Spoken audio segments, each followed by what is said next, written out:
Hello and welcome again to the Writer Review. This is Eric Currott Writer, and this week we're going to be taking a look back at the 1990 Western titled Young Guns 2. Now, Young Guns 2 runs for 1 hour and 44 minutes long. It is directed by Geoff Murphy. It is produced by James G. Robinson, Paul Schiff, and Irby Smith. The script was written by John Fusco. The score was done by Alan Silvestri and John Bon Jovi. If memory serves me correctly, John Bon Jovi was actually, I believe he was nominated for an Oscar for Best Original Song Composed to the Screen. If you ever hear the classic kind of like Western rock sound of Blaze of Glory, that song is a real classic. I mean, if you're a rocker fan, well, it's not like, it's got kind of a rocker with a little bit of a country juxtaposition there, sort of like that. If you're into like country rock, it's got that kind of feel to it. This is actually during the time when Bon Jovi was kind of like taking a break from recording as a group. John Bon Jovi was doing his own thing. Richie Sambora was doing his own thing. So, this is really a really amazing song, I tell you. The cinematography was done by Dean Semler, and the editing was done by Bruce Green. And the stars of the movie are Emilio Estevez, Kiefer Sutherland, Lou Diamond Phillips, Christian Slater, William Petersen, Alan Ruck, Balthazar, Getty, Bradley Whitford, James Coburn, and also a cameo appearance from John Bon Jovi. Now, I did say in a previous YouTube upload how much Young Guns 2 improved in the story. But to be honest with you, there are still a lot of weaknesses in this movie compared to the first one. The first one was definitely more stronger in the acting department, but when it came to the acting here, it was not up to the expectations from the first Young Guns movie. The action was still very good. There was still some good acting, but nothing great. And I guess you could say what was really mostly at the fault here was the script. The script was just really out of place, out of focus, and there could have been some improvements. So, what did I overall think of this movie? Okay, as a protocol to those who are top-notch Hollywood performers, they must always make the impression that their respected characters they choose must always be bigger than they really seem. To really feel like they're not just playing the part, however, living the roles that's given to them. And I gotta give commendation that the actors did succeed in doing that. I mean, you didn't actually particularly think Emilio Estevez was just playing Billy the Kid. He was Billy the Kid. If you think that Kiefer Sutherland was not playing Doc Scurlock, he was Doc Scurlock. He wasn't just playing him. And, the same could be said for the rest of the other cast members. They were not just reading off lines of the papers, off of the script. They were living the script. They were living the parts that was given to them. That also means getting a better perspective of who they are and what makes them stand above everyone else. Young Guns 2 Blaze of Glory presents an eccentric view of where the performers contribute to the movie more than the people behind the scenes, giving the viewers the sense that there is something more to these characters than what's handed out to them.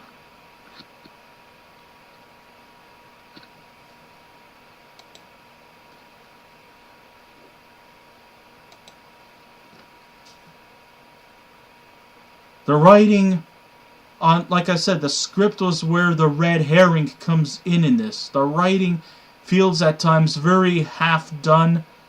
The direction seems to tend to meander everywhere. But still, the performances is what's really the meal ticket here.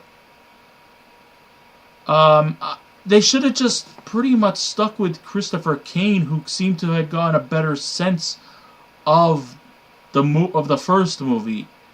I mean, to replace him with Geoff Murphy, who probably, I'm not trying to debunk him or to make him think he doesn't know what he's doing. You know, I'm not trying to put him down in any way, but I don't think Geoff Murphy actually got the gist from the original movie. Maybe he might have got some inspiration from John Fusco, since Fusco wrote the script to the first movie.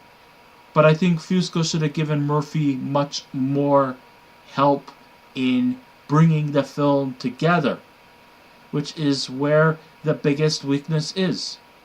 I'm not trying to put him down because of the fact that Geoff Murphy may not know too much about the old frontier in the United States, because of the fact that Geoff Murphy is a foreigner from New Zealand who probably may not know as much about the Old West.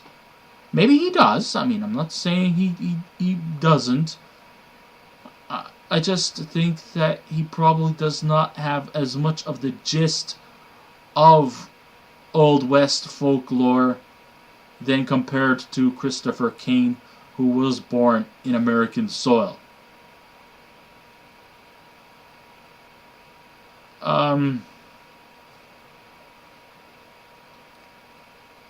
But I guess he did his job. He did himself a world of justice. But it, like I said, and this sort of stands for a lot of sequels. A lot of them don't always live up to the expectations of its predecessor. And here, it may have some improvements in terms of character and development, but however, it still feels shortchanged because the script is not fully completed, and the direction is at times a bit choppy and a bit half-baked compared to the much more smooth-sailing film as its predecessor. So I can't really actually say it quite lived up to its expectations from the first movie.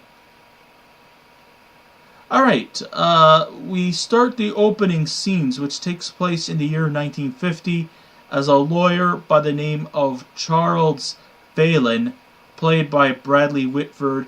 He is greeted by an elderly man who goes by the name of Brushy Bill Roberts, also played by Emilio Estevez. And this Brushy Bill has this claim to be... He claims that he is the infamous outlaw Billy the Kid. He's gotten old. He's dying. And now he wants to come clean with the governor of New Mexico and wants to be dismissed for the murders of 21 men. Now, it's unknown if whether or not this Charles Phelan thinks that either this guy is telling the truth, or is this guy telling a fib?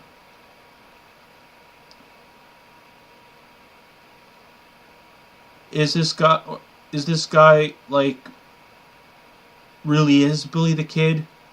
Or is it just some senile guy, senile old man who just wants some kind of commission or or just wants to be legit, or is demanding his dismissal? Did Pat Garrett kill Billy the Kid? Or did he spare him and Billy the Kid just lived off as a recluse away from the public spectrum? Who knows? When the lawmaker rebuffs at the geezer's plead, the old-timer threatens him with a gun. That doesn't seem eligible for a pardon, but is Brushy Bill really Billy the Kid? For proof, Phelan asks Billy if he's got any scars. The geriatric says that he has scars. and his scars is told in the form of one very, very long flashback, which leads to all the events that led to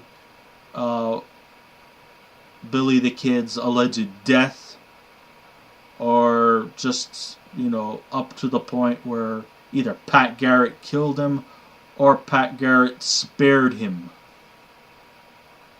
So we kind of go into this whole 90-minute flashback to his younger days as Billy the Kid. So, our guess is just as good. Your guess is just as good as mine. We don't know the full story. Maybe Pat Garrett never did kill Billy the Kid. Maybe he spared him. Maybe Billy the Kid lived the rest of his years in a secluded area in Mexico, away from the public spectrum. Spent the rest of his life going under a false name. It's a possibility. There's been so many legends and so many stories about Billy the Kid that it actually at times can be fluctuating. A whole bunch of twists and a whole bunch of hooks and angles that could come with this, that could come par for the course. You never know. So Young Guns 2 is just another retelling and another fan fiction folklore in rewriting the history of the legend that is Billy the Kid, like so many others out there, like Gunfight at the OK Corral, Pat Garrett and Billy the Kid, and The Left-Handed Gun, plus an opera under the penmanship of Aaron Copland. This retelling definitely indicates that Billy was never a informed person lacking in knowledge, but a man who can fire range spot on, but didn't have the skills to lead a gang. Of course, we know that in Young Guns 2, there were some characters that are killed off that don't return. Obviously Charlie Sheen is not coming back because he was killed off in the first one. Casey Chimizako, sorry if I mispronounced your name, he was killed off. Dermot Mulroney was killed off, and of course, obviously, Terrence Stamp and Jack Palance, they're also going to be out of the rotation because they were killed off as well. So we're kind of led to believe that maybe William Bonney, aka Billy the Kid, was not exactly, strong on the intellectual scale, but had this great gift of shooting at perfect range. And although he was a guy who played by his own rules, we're sort of led to believe that he really couldn't really lead a gang. He was practically the inmate running the asylum, so to speak. And everybody else was just following along. There are a lot of camera close-ups where he looks so boyish. He looks like he's not old enough to drink. Maybe it's just the visage of Emilio Estevez. Even though he was pretty much in his late 20s, he still kind of had the looks of a teenager. Acted again by Emilio Estevez, he gives Billy that innocent childlike visage that he seems like the leader of the group rather than the leader. And of course we see the return of Doc Scurlock, played by Kiefer Sutherland. He's become a teacher, but because of his crimes that he had committed, he is being sentenced to being hung. We also have the return of their spiritual guide named Chavez. He was the Mexican Indian, played by Lou Diamond Phillips.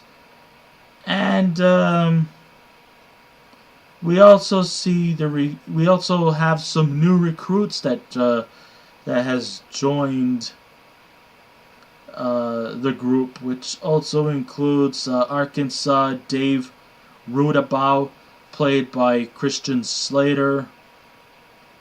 We also have Balthazar Getty's character. I kind of forgotten his name. Anyhow, he's also joins the group. He's actually the leader of the gang because he's practically is the youngest. He kind of plays a role where he doesn't seem to know what he's gotten himself into. Arkansas Dave Rudabaugh, he looks like he's the kind of guy who looks like he wants to sort of take into the position as the leader of the group, feeling that Billy the Kid is just not qualified or not up to the expectations to lead a group. We also have the return of Pat Garrett, only this time it's not played by John Wayne's son Patrick. This time it was played by William L. Petersen, who his version of Pat Garrett looks a lot more older and much more disheveled.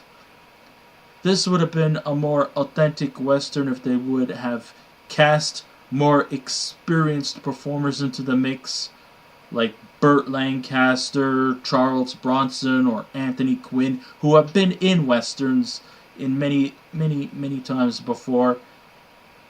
Here we see what almost practically looks like kids playing cowboys with their little toy guns.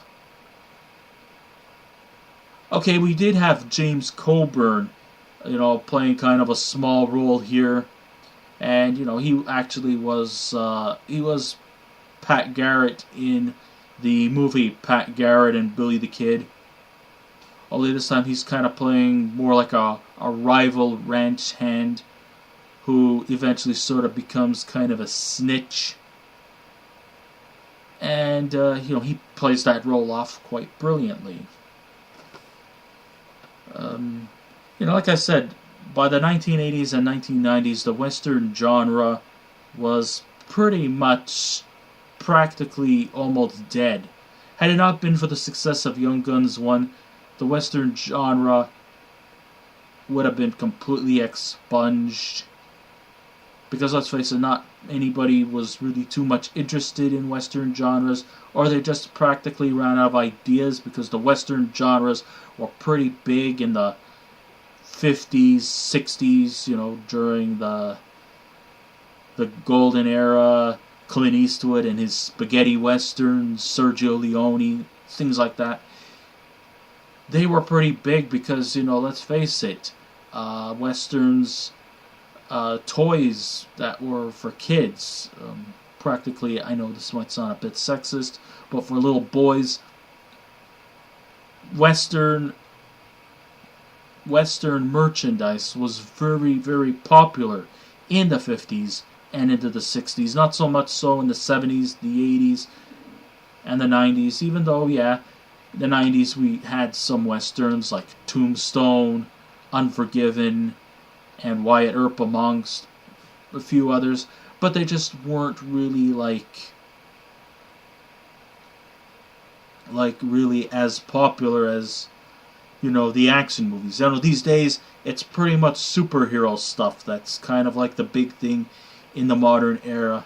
But back in the 40s and 50s and the 60s with the spaghetti westerns, Clint Eastwood, and all these other aforementioned names that I mentioned, like Charles Bronson, Burt Lancaster, Anthony Quinn, these movies were the big things. These movies were the meal tickets.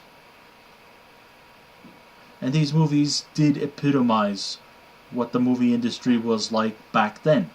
I mean, after all, Western toys and merchandise was the big money maker. Not so much so as the years went on, by the time the 70s and 80s kind of came away. With the release of Young Guns in 1988, if these performers, with their appeal at the time, they kind of helped reintroduce the genre to the Generation X crowd at the time. My group of people. Because I'm Generation X. I was born in 1976. So this movie was the unquestionable choice to launch a sequel. To bring back some of that old Western movie genre to the more younger generations.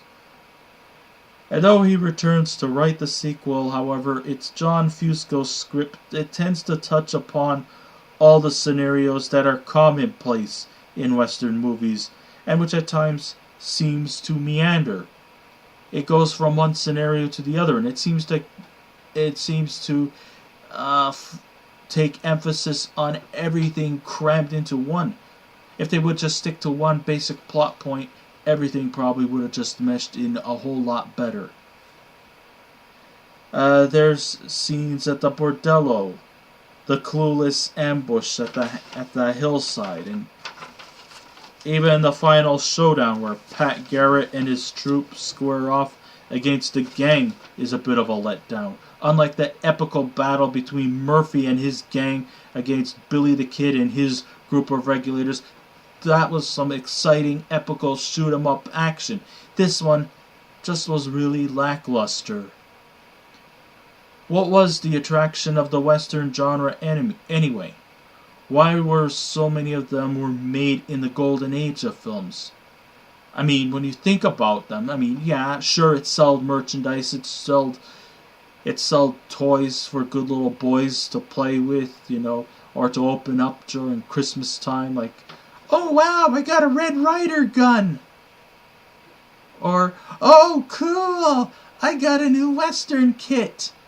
Now I get to play cowboy, bang bang! Things like that. That's basically what made the Western genre so good.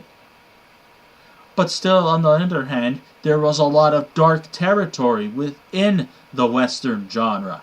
Most of the Westerns that were like in the John Wayne, even the Clint Eastwood, Sergio Leone area, a lot of these movies bordered on racism. They were formulaic. It was like you've seen one Western, you've seen them all. They were cliched, they were violent, they were remorseless. And then you ask yourself, what the fuss? What was the fuss behind all of it?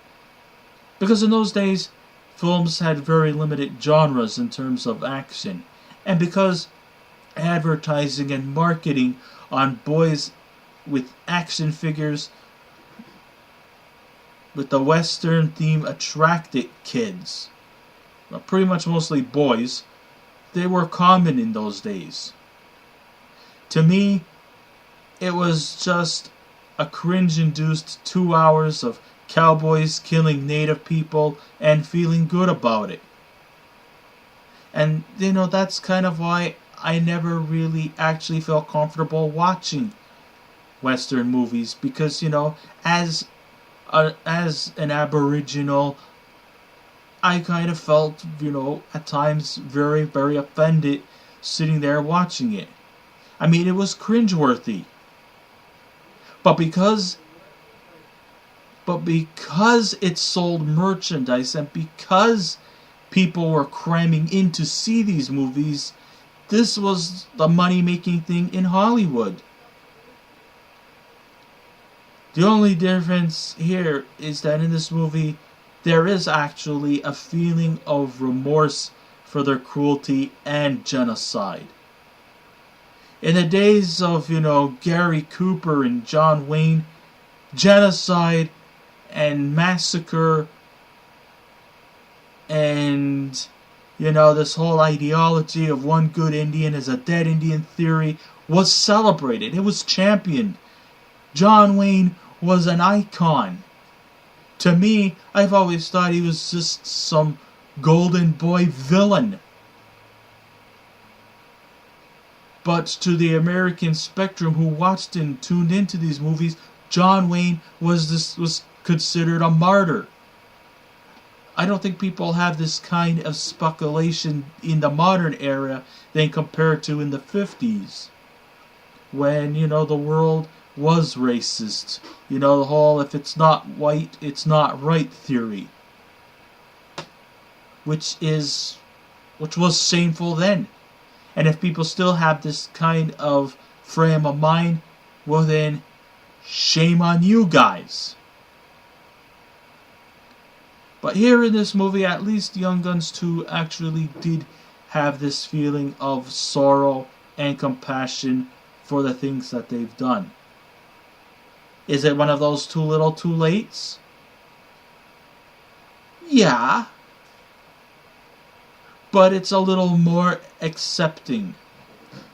But then again, if you really want to know a good Western film that depicts Native people as humans and not semi-primitive, then I guess you should check out Dances with Wolves. That's where it's at its best moments. In this movie, I could not pave out the mental scarring towards the characters. The impression I got was that the antagonists were just led to the wrong direction. With a more reliable leader, they could have been better individuals. That's kind of just the impression I kind of got. Maybe people might see this in a different perspective, but that's okay. I only see these guys as rebels, not by choice, but by poor decision making, which led them to hanging with the wrong people. Sure, the physical atmosphere has Western spilled all over it. There are times when the characters have something going for them, but the script never indicates what it is.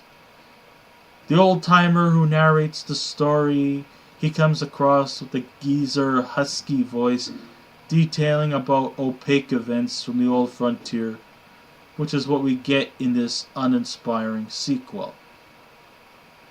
This was a primary example of good acting from a half-baked script. That's what it was. The direction was not bad, but nothing spectacular. I think if they would have just stuck with Christopher Kane over Geoff Murphy, maybe things could have been better. The performances were fine overall. But I think some of these improvements could have made this movie just as good as the predecessor. Maybe not better, but at an equal. So although this was very uninspiring, I really can't give this movie too much of a high rank, unfortunately. I probably might be being cheap here, but I'll have to give Young Guns 2 out of 10 a 5. So I guess this ends my writer review. Thank you all for listening in. If you wish to subscribe to my channel, please feel free to do so. If you wish to leave a comment, go right ahead. Just remember, be kind, be courteous, and don't be rude. And I will be back again with another movie review. So until next time, this is Eric Rutrider saying keep watching those movies, and I'll see you around. Goodbye.